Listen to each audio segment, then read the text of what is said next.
इस यज्ञ कुंड की ज्वाला में प्राणों ने रंग बिखेरा, मन थकता नहीं हमारा, मन थकता नहीं हमारा।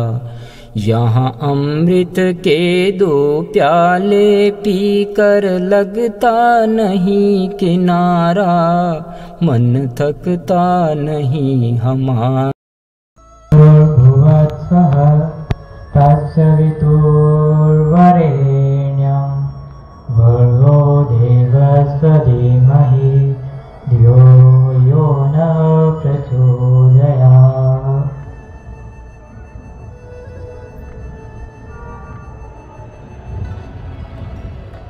मैं अपने निज अनुभव से श्रद्धेय राजऋषि देवी सिंह जी महाराज साहब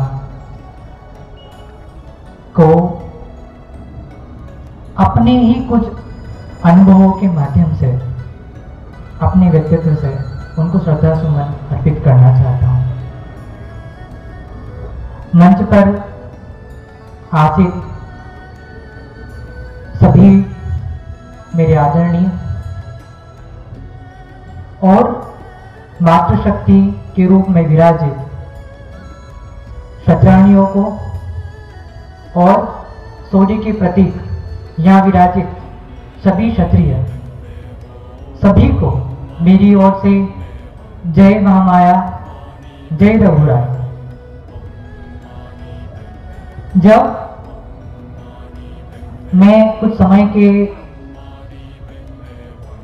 प्रभाव के कारण भारत को छोड़ एक राष्ट्र जो शामल देश आज थाईलैंड के नाम से विख्यात है, वहां मेरा जाना हुआ और वहां की राजधर्म जो आज प्रचलित रूप में बौद्ध धर्म कहा जाता है, उसमें शिक्षा और दीक्षा का मेरा अनुभव हुआ। जब परिस्थिति और समय की बदली और केवल एक शब्द के कारण, वो शब्द था क्षत्रिय, इसके कारण मैं वापस भारत में आया हूं। ये मेरे जीवन में क्षत्रियता का महत्व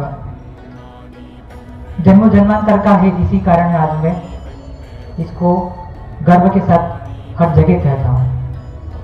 मुझे परंपरा जो मिली हो, मार्ग जो मिला हो, वो मेरा चुना गया है, लेकिन मैं स्वतः जो हूं, स्वयं हूं, वो क्षत्रिय संत हूं, मैं स्वयं को मानता हूं। जब मैं उस देश में था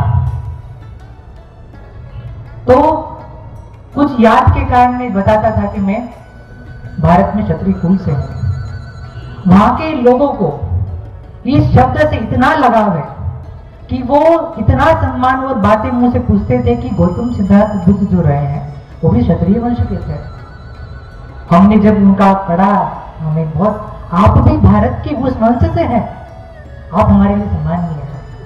केवल फिर यही शब्द मुझे लगा कि मुझे क्यों नहीं पता है इस चीज का, मुझे वापस भारत आना है। 2 वर्ष पूर्व मैं जब भारत में आया, भारत में अब मुझे एक मुकाम चाहिए था कि मैं इस चीज का और निरंतर अध्ययन और अनुभव ले सकूं। कुछ जानकारी न आने के कारण अभाव था, मेरा संपर्क के कारण ही।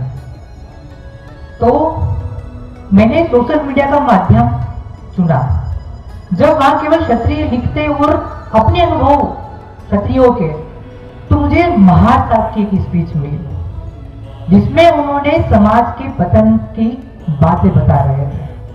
वो चीज मुझे इतनी लगी कि हाँ, यहां से मेरा कुछ मार्ग मिल सकता है।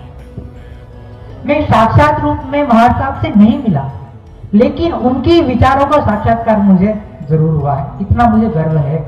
अगर मैं कहूंगा कि अहोभाग्य रहा मेरा कि विचारों से ही और बड़ा भाग्य मेरा अगर हो सकता था तो मैं साक्षात उनसे मिल पाता, लेकिन समय की परिस्थिति के कारण मैं नहीं मिल पाया।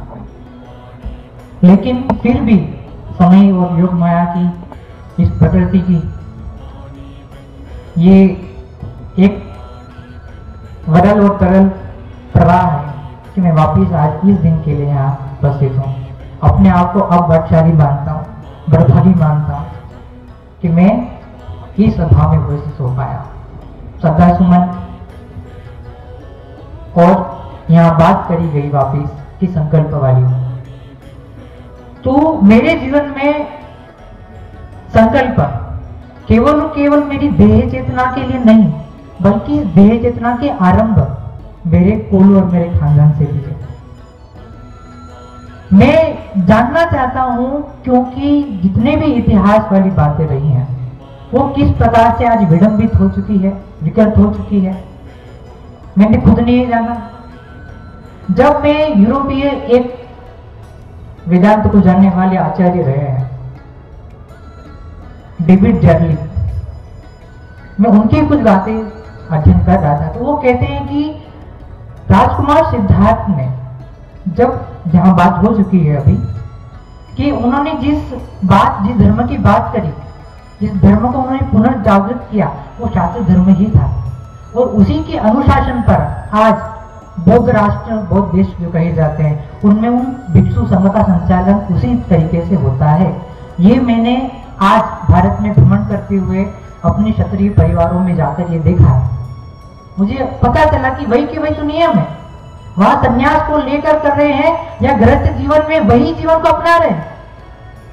तो मेरे लिए और हुआ कि नहीं, मैंने जो मार्ग चुना एक समय मेरे लिए मुक्ति का मार्ग था कि मैं मोक्ष के मार्ग पर अपने जीवन को लगाऊं, लेकिन आज मैंने मोक्ष को छोड़ वापिस कर्म और सत्यता की खोज के लिए वापिस अपने जीवन को सही रास्ते पर लगा दिया है। वो केवल एक व्यक्तित्व के कारण, केवल महारताप के कारण। तो मैं सभी का धन्यवाद देना चाहता हूं जिनके माध्यम से मैं यहाँ आ पाया हूं, अपने घर में आ पाया हूं वापिस, उन सभी का धन्यवाद।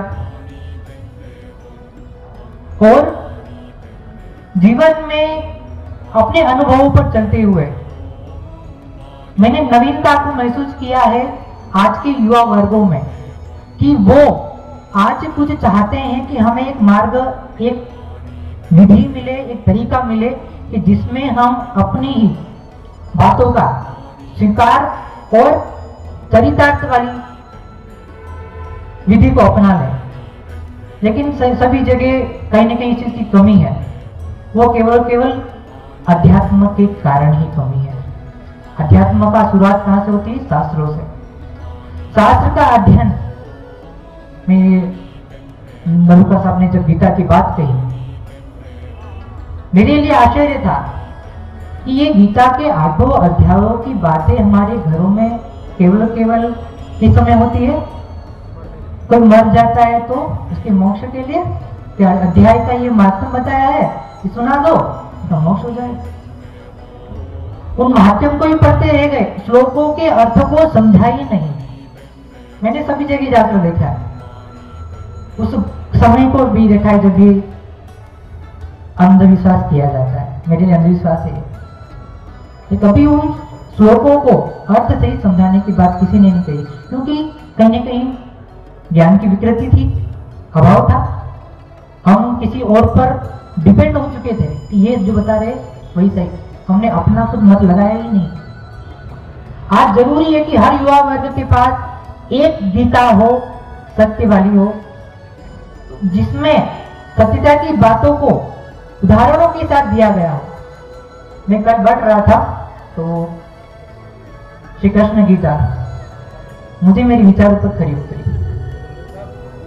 तो इसके लिए आज आप संकल्प के साथ उस गीता का अध्याय अपने घरों में करना शुरू कर दें, अध्ययन करना शुरू कर दें। हो सके तो उपहारों में वो गीता देना शुरू कर दें। बाकी और किसी चीज की आवश्यकता नहीं पड़ेगी समाज सुधार के लिए, किसी विधि को अपनाने के लिए। बस इसी कर्मों का, इसी संकल्प को आप अगर अपना निज संकल्प बनाकर जाए तो आपका यहाँ आना सफल हो जाएगा। महाराज साहब को एक सच्ची श्रद्धांजलि अर्पित हो जाएगी। मैं इसी अपनी संवाद की वाणी को यहाँ विराम देते हुए सभी को जय माँ योग माया, जय रघुराय।